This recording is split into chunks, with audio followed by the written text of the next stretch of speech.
What's up, everyone? Welcome back to another episode of Kevin Prolix TV. Boy, do I got one for you. Mary was born in a black and white room, and scientists didn't let her see colors until she turned 18. All right?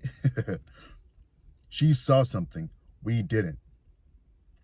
Mary's room, also known as the knowledge argument, is a philosophical concept concerning a hypothetical woman named Mary who has never seen color. She has only ever existed in a black and white room. Mary studies the world through books and a monochromatic television screen. She reads about colors, but she does not experience them visually. Can the universe be fully understood in purely physical terms? The answer differs depending on whether one believes that we know fundamental truths about reality without experience or with experience. In other words, will Mary learn anything about color when she leaves the black and white room? It was a thought experiment. No one was supposed to actually do it. However, in 2007, a group of researchers sought to answer that question, and the experiment they conducted would have been condemned by boards of ethics across the globe. But these were not ethical scientists, and this was no ethical organization. I would have decried its actions back then. This wasn't why I joined the agency. But I was afraid. After all, they were willing to put an innocent baby in a colorless prison cell, doomed to grow up in near solitary confinement, save for a nurse dubbed Nanny. What would they have done to a whistleblower? I didn't know how they found the baby. I don't know if I want to know.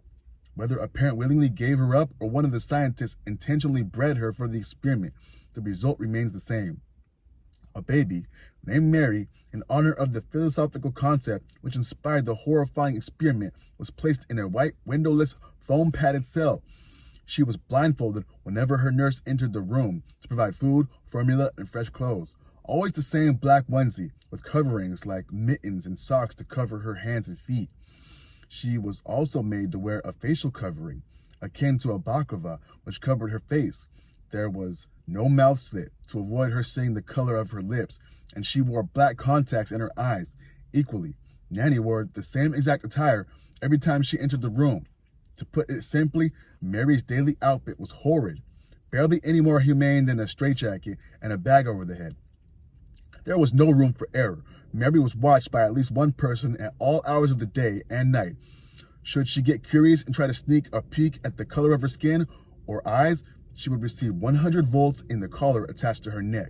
But more terrifyingly than that was the simple fact that Mary was well-trained, so well-trained that she never in her 18 years of imprisonment even attempted to take a peek at her skin. She was such a willing prisoner, having never known anything else, that I think she would have stayed in her room even if the doctor had been having the door ajar. This initially seemed excessive, given that copious measures had been taken to ensure no reflective surfaces would be allowed within the room. Even the television monitor was fitted with an anti-glare screen. However, scientists were paranoid that Mary might somehow catch a glimpse of her green eyes. Even seeing her pale peach-colored skin would have dirtied the results of the experiment. Black and white, those were the only shades that Mary was permitted to see. And then, when Mary started to walk and talk, Nanny stopped entering the room entirely. Fresh food and clothes were delivered through a horizontal slit in the steel door, and Mary was always instructed to wear a blindfold before changing or using the bathroom, which comprised of a white porcelain toilet and a black shower head fixed to the foam wall. Revoltingly, both were exposed in that titchy room of hers. Her entire world was a box, stretching a mere 4 meters across in all 3 directions. I wanted to save her numerous times over the years, wanted to leave that horrid place behind, but I'm a coward. Besides, we wouldn't have got far. There is no running from these people, and the agency isn't even the greatest horror of the story. On Mary's 18th birthday, Dr. Robinson delivered a thrilling message over the speaker. "Happy birthday, Mary," he said in a monotone voice lacking empathy. "Thank you," the girl meekly responded. "Will there be chocolate cake this year? I wasn't fond of lemon last year, you see. Today, we'll be celebrating in a different way, Mary. Do you know your age?" "I'm 18, she croaked. "Does that mean—" "Yes, Mary. Today You leave the room. I'll see color? She asked rather innocently. Any sane and well-developed human in the outside world would have simply been glad to have freedom, but Mary had no concept of freedom, no concept of a prison. She had no understanding that this childhood had been abnormal, worse than abnormal, inhuman. To keep Mary compliant, her schooling had been rigid, with books that purposely omitted any dangerous ideas. The result of that, a girl relishing the opportunity to not escape her prison, but to simply see color. Yes, Mary, you will see color. Nanny is already on her way to fetch you. We watched live footage, filmed on a closed-circuit camera from our operational room. Nanny unlocked the weighty entrance to Mary's room, and we all waited with bated breath, waited as Nanny aided Mary in removing her black headgear. I heard Mary giggling giddily and unnervingly as the bag was removed from her head and the contacts were removed from her eyes. And then, as her first experience with a color other than black or white, Nanny removed her own black outfit to revealing a striking red dress beneath. Mary gasped. It was an intake of breath so sharp that she seemed to stop breathing. Perhaps for a moment, she had stopped breathing. What are you experiencing? Dr. Robinson asked. Is it new? Does it feel like... I knew it, Mary whispered, with vocal cords that sounded as if they were on the verge of snapping. Then her giggling picked up again, seeming to unnerve Nanny. This is why you did the experiment, isn't it? Does this feel like a new experience, Mary? Robson asked with a hint of impatience, seemingly oblivious to Nanny's discomfort. It was painfully clear to me, even through grainy camera footage.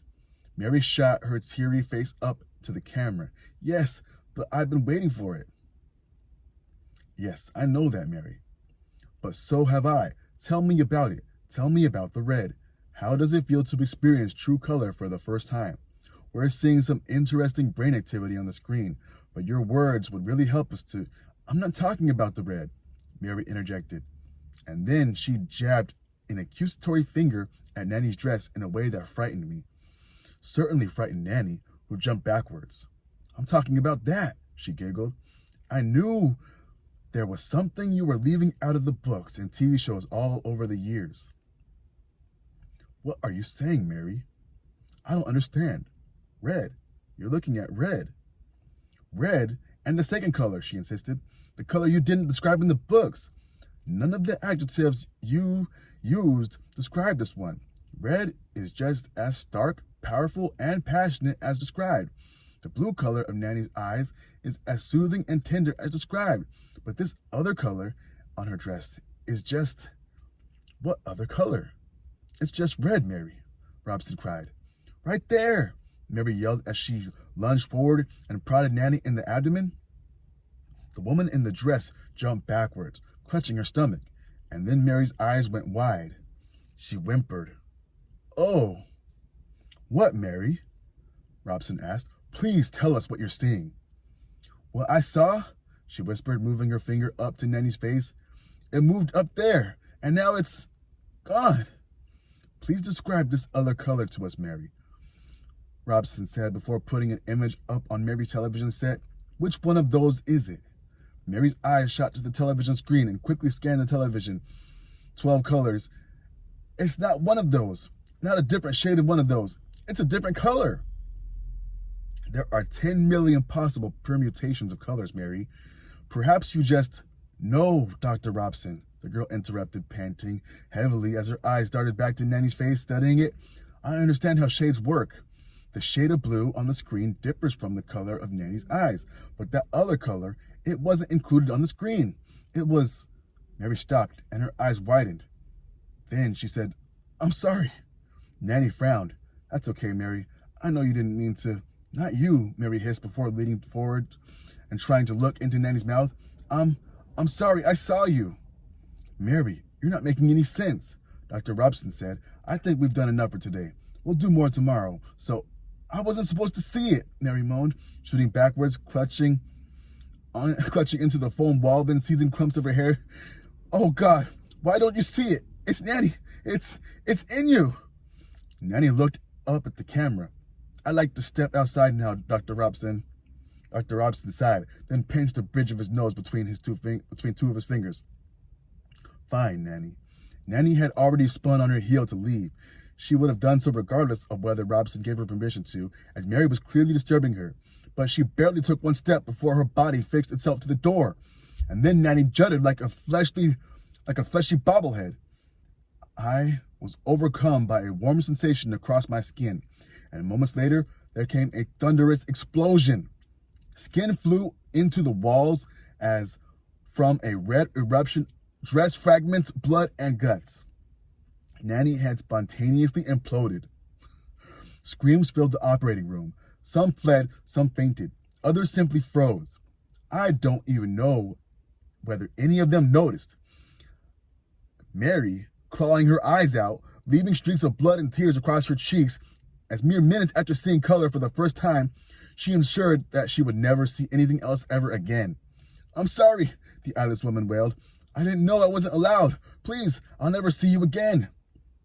As I saw a trail of blood run from Nanny's destructed corpse towards the door, clearly painted by something unseen, a deep dread filled my chest. I realized that my fleeing colleagues had the right idea, so I followed, fled in fear, leaving Dr. Robson and my frozen co-workers behind. I don't remember leaving the building, getting in my car and going home, but I must have done those things. Otherwise, I wouldn't be here, wouldn't be posting this for you all. It's been 4 hours since Mary saw color for the first time. Saw a color that none of us saw. What was it? What could only Mary see? Whoa! Oh man, I got some goosebumps from that one. What the hell? Anyway, this has been another episode of Kevin Prolix TV. Thank you for joining me on Spooky Hour, and I'll catch you on the next one.